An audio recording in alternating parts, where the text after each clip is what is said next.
How do you look at the guy and not I don't laugh? know. Like, Let us I'm know when we're in sorry. the green Like, room, I'm like, so nobody has their hand, in the wrong place or that's saying stupid. the wrong Yeah, thing. listen. Yeah. All right, we're in the green room. We're live in the green room. It's weird. We're not up on the screen, so I don't like it's. I don't see her. Oh yeah, for our 101st 101st green room. Well, listen, the topic today is wellness. Reason we didn't do last week, you took the week off. Great to do a little Longboat Key wellness. Yes. And listen to pictures that you posted. Tell me about Longboat. I haven't been there in a while. Of course, one long strip is all keys are. Yeah, beautiful. Like the place that I stayed, I rented a condo right on the beach. Like literally you go outside your door and the beach is right there. Yeah, those are fun weeks. I don't need to live nice. on the beach necessarily, but a week now and again is a lot of fun. But I love the beach and I thought, I always thought of wanting to live by. No, 1 week was way more. It was too much fun in the sun for me. Like it's just how much can you take of the beach? And it was a lot. So so yeah, after traffic and all that on Longboat now, or my gosh, it's been so long since I've been out there. I tried to stay there, and like if I came back to feed my kitty or something, I would come in weird time hours. But the traffic is on and off and the whole it's bit. Still sure, bad. Right. It's still bad, but it was crowded. And 4th of July, Longboat was really crowded. You know, the people with little flags everywhere and fireworks. And it was fun. Now, when you display the flag these days, listen, as everybody knows about the green room, and listen, the topic this week is wellness. And how that came about is that, Ruta came back from her vacation. And I, of course, just took a couple great vacations, and for sure. Came back from Vegas. Came back from Vegas too. And, listen, we get to do great, fun things.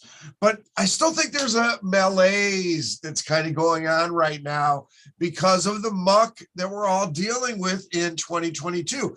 And just starting with the congressional hearings, which we were talking about, before, getting into the green room.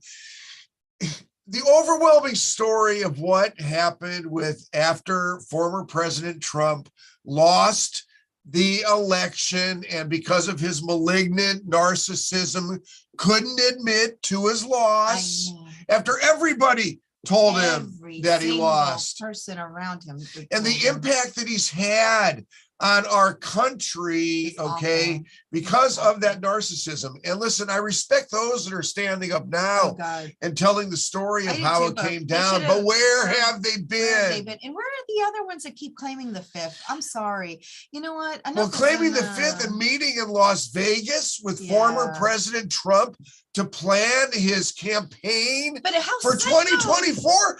You're telling me that people want him anywhere near the White House? He should not be in any political office. The guy's that's the point about my malaise that we experience here in the country. Listen, I'm a Browns fan. Okay, I know losing. Seriously, when you lose in this country, you gracefully step aside. Look, I lost 2 elections. I called immediately. But this has harmed people. This has killed people. Okay. Oh, this poor guy from Cleveland that testified the other day. Okay, who literally lost his life over the 10 minutes that he was in the Capitol. Now a felon, a federal felon. Okay. But you know what? But those people need to start speaking out to their peeps because. I thought he attempted to, but his eloquence wasn't quite there. On the other hand, I did hear Sergeant Gosnell, I think it is his name, one of the Capitol patrolman sergeant who needs to now step aside and retire because of his shoulder and foot injuries, talking about the impact on his life, and how betrayed he felt by this former president. And that's going to be the interesting thing. I got to say about the congressional hearings. I think they've done a great job of laying it out, as it came down. That's what's so frustrating to me is that our welcoming arms to those that want to say, you know what? I got it. I was hoodwinked by the biggest grifter, hoodwinker ever.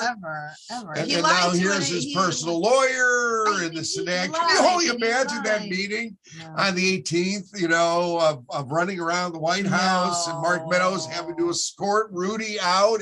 1 in the morning just to stop this lunacy? You want that back in the White House? What that tells me is that these wealthy people behind his campaign must want a country that, quite frankly, is in disarray. We don't want. They do. They do. If you're going to nominate Trump to run again. And what they're talking about, I hope he does it. Listen, if you do it, come out and do it now, because let us know before the midterms, okay, how critically important a statement it makes to. Can you imagine him having both the Senate and the House? Okay, he shouldn't be allowed. Like, but honestly, like, this is the thing. If he's even allowed to run, this is a disgrace in our country. It is a disgrace. That's my point. Because you just showed how outrageously crazy this man is. What a lunatic! He's literally a lunatic. And this man would hold the highest position again. Never, ever should that happen. He should never be allowed to run for office, and neither should all the little schmucks that ran under him and licked his ass. Isn't it that simple that he should never be allowed to run for office again? Just go away. Go away. That's it. Leave our country alone. Exactly. And listen, let's talk about something that was interesting here in Sarasota. Okay, in Venice. So both you got it in the mail and I got it in the mail. We have Senator Gruters, who's running again. Okay, he's a state Republican senator who also is a Trump lover. He led the Trump campaign, here in Florida. He rallied the troops to go up to the Capitol. Chairman of the state Republican Party. Does fundraisers for Trump. He did everything. Who's being primaried now by somebody, Mike? What, I don't even know. Michael Johnson, I think it is, or whatever. But we received in the mail this week the citizens of Venice and Sarasota. Literally, and I have it on my phone. I should have brought it in, but it's taking Joe Gruters somehow to the center.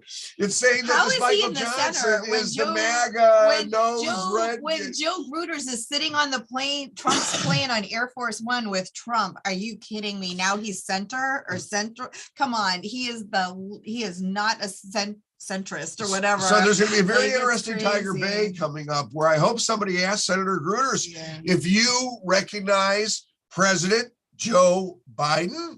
Do you call the big lie what it was, the big lie? How could they not, Ruta? Isn't that the pertinent question that needs to be asked? But they're not going to. See, that's so frustrating. That's a part of the malaise. Yeah, it is. That's they're not going to allow it. If you ask that, they're going to say moving on, and they're going to shut the mic off. They won't allow it. They're not. They won't touch him. But it's just so interesting that somebody is paying in Tallahassee, okay, because that's where this came from. It's a PAC that wants. But what's the purpose? What's the purpose?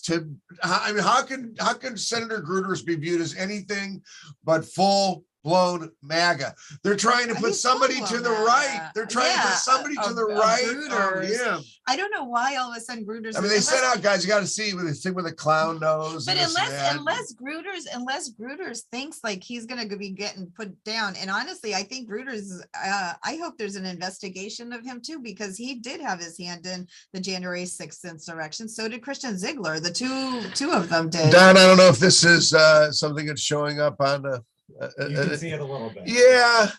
It's just funny, like I said, but somebody's paying big money, you know, these from PACs, different angles. They want to protect. And politics in Florida are very interesting right now. The Democratic primary side, Nikki, Freed and Charlie Crist are slugging it out pretty good. They really are. They're slugging out, and Well, no, it's new versus old. It is. It's the new wave versus old generation, and I think everybody now from the passion side. So listen, wellness. Let's talk wellness, because as I was saying to Ruta when I laughingly walked into the green room, when I do my research for the green rooms, it's funny. So how do we get our topics for the green room anyway, Ruta? I think that's what I started the day with, because we were just talking about kind of how we come to work every day. And we fortunately have a very passionate space in the world right now, because we're bringing wellness, opportunities, options, freedom of choice, not to pharma, not to narcotics, not to the drumbeat, of what we've been told for so many years.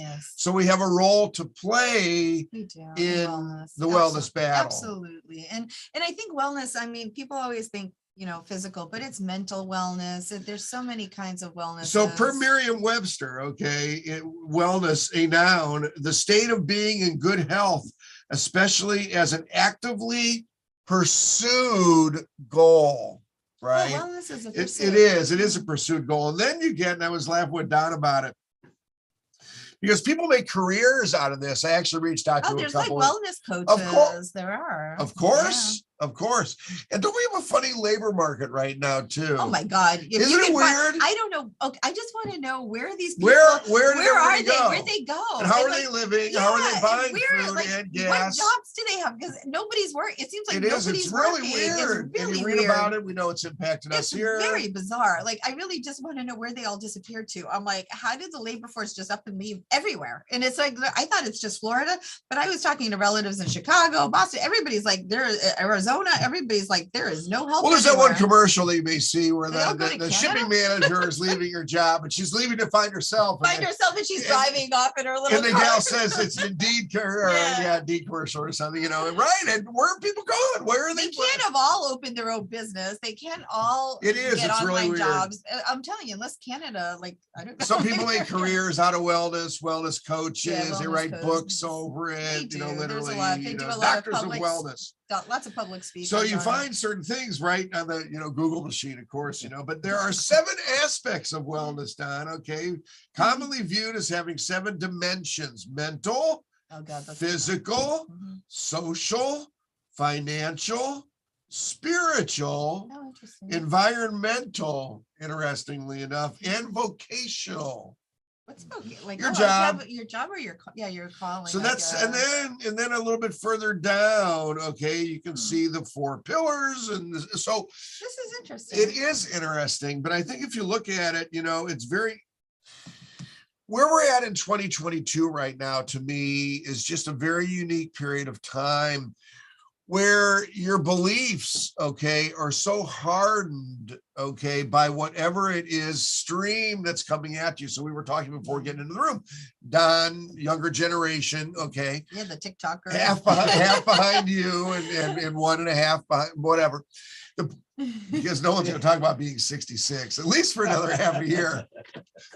No, but seriously, Don gets a lot of his news from TikTok and Instagram. And to me, I don't really know what TikTok is. I'm not a TikToker. I tried it. For me, it wasn't for me. I like Instagram though. I use Instagram a lot. I do like Instagram, but not TikTok. But around the world, okay, we have so many TikTok. people that are being influenced by whatever media stream is available to them. Yeah.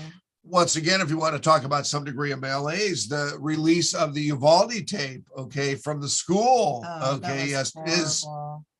is horrible. That was horrible. So as a society, a mass society in the States right now, pretty much everybody over the next 24 hours who wants to view that will have seen that, and we'll have the same image of the policeman sitting there and putting the the hand sanitizer on his hands. Oh, Don, you haven't seen it yet, huh?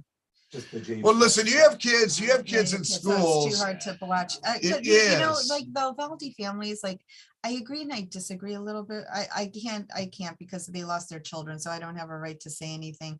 But they were really upset with the release of the tape. The only thing I thought is because you could hear the children screaming and like the thing. So this was the awful. last, which is awful. So I think if it was I wouldn't want that out there either. But the only thing is it has to be shown to show like exactly what happened, because it's just the reality of 2022, Ruta, is my point. It's just what it is, and you have to look at that reality, which is one of the things we talk about here in the clinic, is that my obligation is to be a 2022 clinician who recognizes that over the 40 years that I've been, and we've talked about this in the green room, that over the 40 years that I've been a doctor, that I need to recognize the fact that we're not in the same era.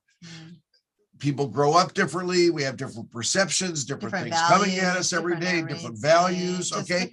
And I think it's that lack of shared truth. And we've talked about this in the green room. That's really so distressing right now. So I agree with you to the extent of the release of the tape. Believe it or not, they did edit out the cries of the children, even in the tape that was released. Because I heard it wasn't. I heard they said the first one. It's horrible any way you look at it. Okay, because they said that's where the parents got truly upset, because they're like, these are our children. But the systemic breakdown, okay, of 77 minutes, okay, to get it. That's awful. It is. But here now we're talking about wellness. So like if you look at wellness like on so many levels, and I think post-COVID, I think mental wellness is a big challenge right now. I think it's one of the biggest ones for our country. I think even with the shootings, this shows mental wellness is not in our country. And I think we need to start focusing not only on the physical, but truly on the mental wellness. Yeah, ratcheting all the way back to how this, topic actually got picked was that I've heard people talk about a national quote unquote PTSD type of syndrome that we're all going through because of the pandemic. Okay. Yes. Because isolation, you're coming out of isolation. COVID's not over. And it's not, now it's upticking again. And and again, like, I think, hospitals are overwhelmed again in certain areas, which is just insane. Social media, I love social media, and I don't know. I just find, like, I think people are losing a connection with other people. I really do. And whether it's forgiveness and trust and communication and just talking to each other, and instead of just having a simple button you push and like, you can do this or you can do this. And I don't like it. It shouldn't be a trade-off of modern society. Yeah, versus civility and versus communication with one another. And I think that's part of the wellness issue. I think people are isolated, and I think people don't have somebody to talk to. And so they are only on, like, I see posts on Facebook, and sometimes they're really interesting. Like, people just post random weird things like, oh, I had a bad day today. Like, they don't have someone to tell, so they post it online. And I'm like, wow, they don't even have another person to talk to share their day with.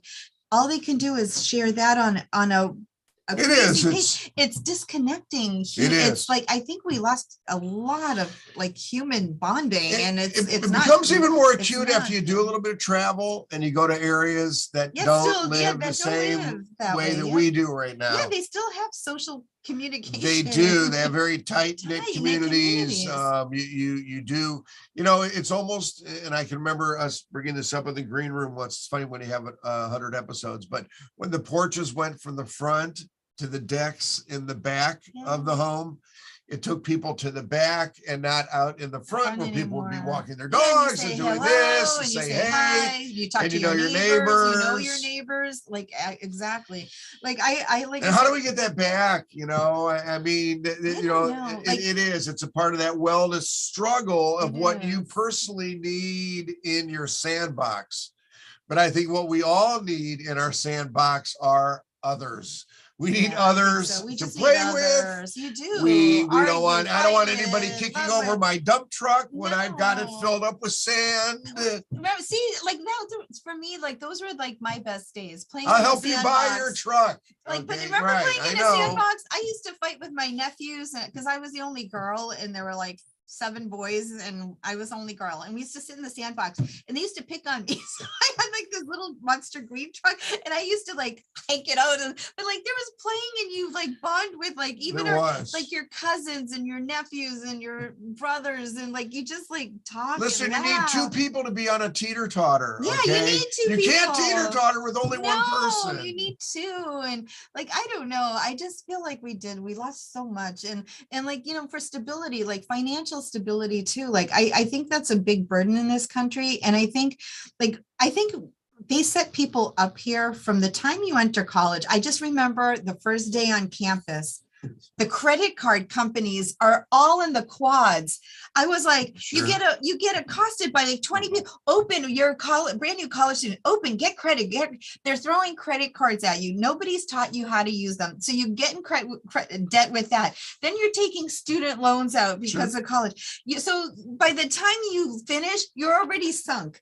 And then to come out of that hole, I think like it's very difficult. Like, I have friends that like are still paying for like law school, medical schools. Like, you're talking like 15 years later. And I'm like, just to get out of that. And it's like, then now you want to try to purchase a home. Good luck. You want to even rent something in the state of Florida. Good luck.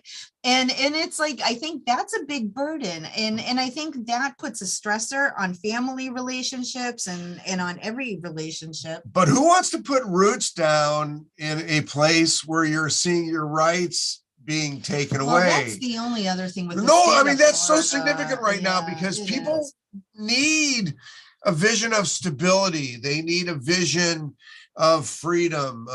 They And when we look at the Supreme Court right now, and that's another entire subject of once again the malaise I think that people feel right now because of the difficulty of the changes that are going to have to come, okay, in order to shift.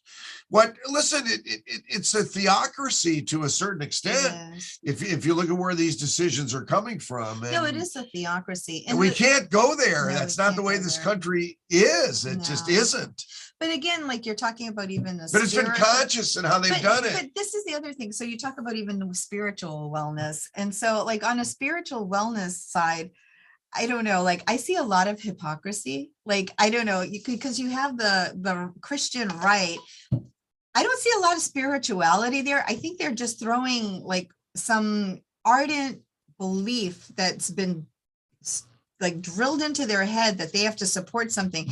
But because if you're truly a spiritual person, I think you're going to look at the world a lot differently. And I think you're going to be a lot kinder and a lot nicer and a lot more forgiving and accepting of other people. And, but I think that spiritual side, when it's just indoctrinated and that theocracy comes in, that's not spirituality and that's not spiritual wellness. It's indoctrination. So my tongue is bleeding because I'm fighting it. No, seriously, I'm watching this morning on the news and I see that now the Republicans are interested now in talking at the Senate level of paid family leave.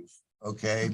So why are they interested in paid family leave? Well, because if they're going to be so anti-abortion, they have to then they have to do something. They have to come. So politically, they think now may be the time where they're going to start this discussion. Okay. Because it's going to help them politically, not that it's going to help American families, American and the women, girls that are still going to be getting pregnant. Need it, I'm telling you, it's getting so scary to the extent it's going to of be how restrictive it is. It's going to be like, but let them go eat cake. It is, and watch intelligent women make decisions on where they're going to go to college and where they're going to live the rest of their lives, where they want to raise their daughters. Right. You're not going to want to raise your daughter in Alabama, that's for sure. It's just bizarre. It's just bizarre, to me. It's very bizarre. That we're allowing, basically religious beliefs, which is what it is. I mean, you have to call it what it is. Everybody has that right. And here's the spiritual wellness. Everybody has a right to their belief and their spiritual wellness, but no one has the right to dictate that over another person. They should never have that. And that's part of spiritual wellness is you're spiritual within yourself. You don't have to proclaim it to every other person. Your relationship with whatever you believe in is that relationship between you and whatever you believe. It's not me forcing you to believe how I believe. I mean, that's craziness. We talk about it every day in the clinic because, when we have young people come in and they come in with their parents sometimes, or they come in on their own. And, a lot of them are just, they don't know where they're going in life right now. They haven't found that passion. They haven't found that passion of how it is that they can both make a difference, do good for other people, and make a living at it. So there's two sides to the coin, and it's finding that passion that is so difficult. It's a part of that wellness journey. It is, but I think like even now though, I think we need to look at wellness, not like, I think we're looking at it from an age of a person who's already like fully developed. I think wellness should start from the time a child is being raised, because like, if you look at even wellness for children, whether it's spiritual, whether any kind of physical wellness, anything like that needs to start from when they're super young. Because if you look at like children now, like when you talk to them, they do like the TikTokers, they all want to be internet sensations. They don't want a real job. They just want to make millions of dollars doing like something online, and it's easy and it's funny. And that's what I want to do. Do they want to have a serious job? Not so much, but and so, but then you do hear like, and Don, I'm going to use your son as a perfect example. He's a kid that cares about society. When he was sitting on the sofa, like he did care. And I'm like, but I think that's because the parents care. But like, again, but I think you need, like they're talking about what to teach kids in school. Like why don't they teach all around wellness to children and you know, from also even physical, like physically, like our society is an overweight society. We either eat junk food or processed foods now, like, and again, there's a distinction between the have and the have nots, because you have a lot of people who are lower income who said, we would love to eat healthy, but we can't afford to go to Whole Foods. We can't afford to go buy organic. We can't. We have to buy the processed stuff that's like 10 for $1 because we can't afford food. So like, again, our country, our society, everybody needs to take a big shift and a look at what we're doing to our people, because I think what we're doing overall isn't wellness for our people. I don't think we have a national wellness program. It's just go on a treadmill and like keep circling the same circle over again. And it's not wellness. Why do we have shootings? Lack of mental wellness, spiritual wellness. I bet, you know, every kind of wellness for somebody like that, just because they're neglected and they're acting out by randomly picking up a gun and shooting children. I mean, like, these are things that, but we have to look at it truly as a whole wellness for, it's a. And listen, even the assassination in Japan, you know, of former Prime Minister Abe was terrible. And listen, that's a society that has, they don't like one shooting. They have one shooting every 50 years. Like, that was crazy. It was. That was something. Yeah, I don't know. It just goes to show you that once again, in our society, there are so many things that are out of our control that the focus needs to be, once again, within. And it needs to be working on your own, you know, personal journey. Absolutely. And giving to others. Yeah. and reaching out. And, you know, once again, we have an advantage of being able to do that, you know, every day. But I just wanted to address, you know, that malaise that I just feel exists in society right now, and just say that everybody, there are things that we can do. There are, and we talk about them. We can become active both in our campaigning and our donating and our voting and our assisting others in learning how to get involved in voting. It's really all we have right now. For that part, yeah. No, it is. It is. For the policies. For the policies and the personal liberties. Yeah. And all the things that, listen, you have to get your passion somewhere.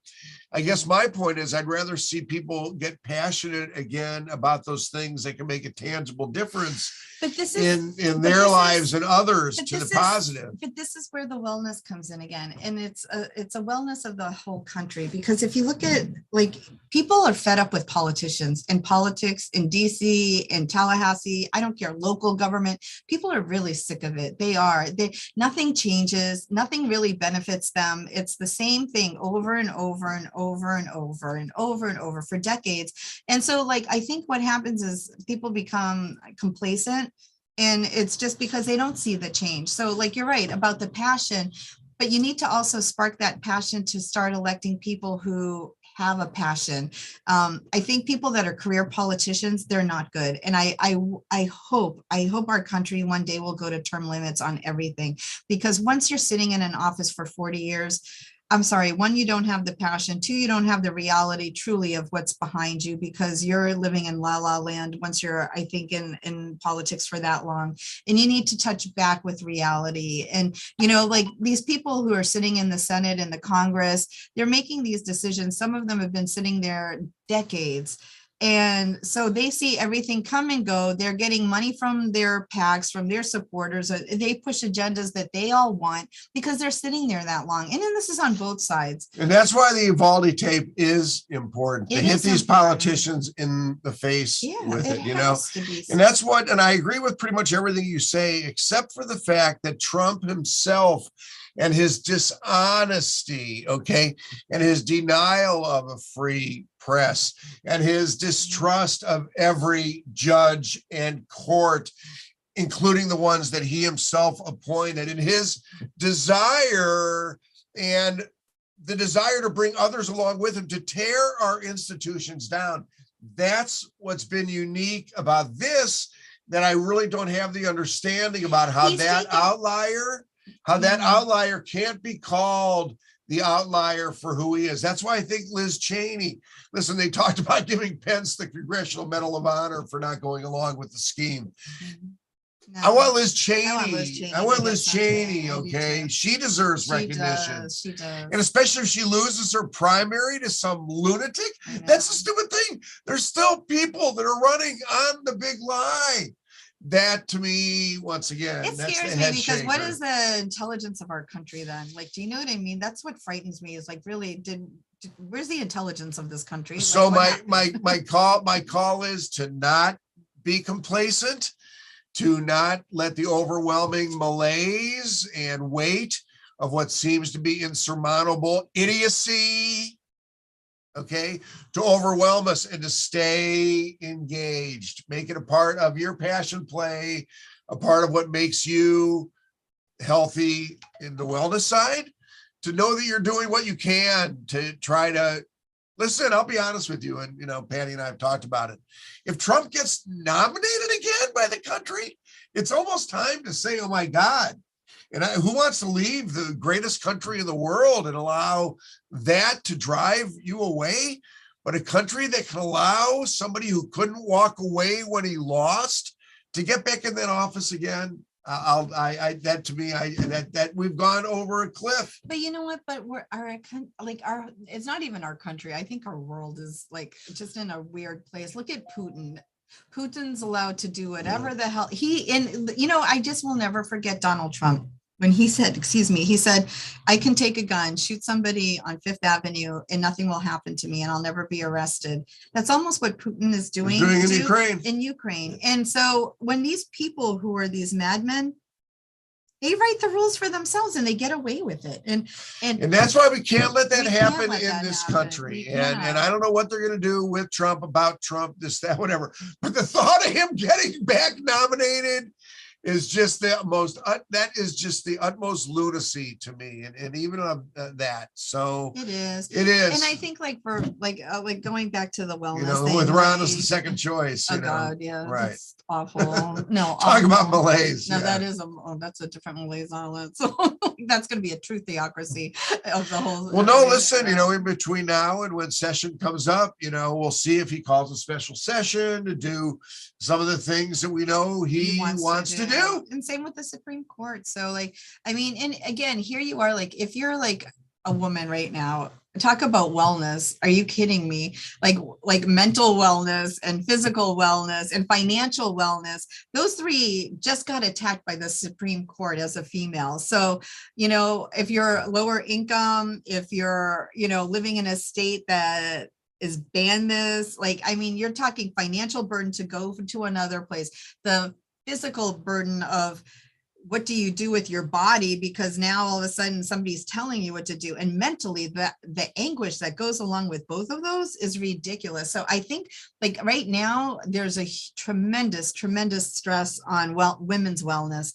I think if you're African American, LGBTQ, there's a lot of stressors right now on this country because and from this country onto you. And I think this is where it gets a little frightening, because I think those segments of the population are being attacked, and you already have the stressor of being not a minority, but you are a minority. Well, for African Americans, LGBT, they are minorities. For women, they're a minority in a lot of senses still. And to have this go on top of your head, like I said, I think from a wellness viewpoint, from the 7 things that you were talking, pillars of wellness. I think if you're not spiritual at this point, you're going to lose it, because everything else is being attacked and literally and reach out to others, everybody, and wellness check, it's kind of what I called it on Facebook, which is what it's all about today. Check. So, listen, we're here, we're open every day, doing what we do, trying to make a difference. We're past time. It's the therapy of the green room. It's funny. Listen, we're going to get back to some topics. I have a great guest lined up for next week. Gal from Ohio by the name of Tiffany Carlisle. Listen, this gal has worked her, off to try and get autism recognized up in Ohio, and just denied again by the medical. I don't know she'll tell us the story. That'll be awesome. So we're going to start to really set up some good guests. Get back to a little bit of the cannabis talk, that I know people want to hear too. But this, I was really charged to do, because I just think it's important to have a self-recognition of where we're all at. It's okay, everybody, keep working hard, and let's Register keep that. to vote, Yeah, Slava Ukraini, and right. we'll see you next We will. week. We'll see.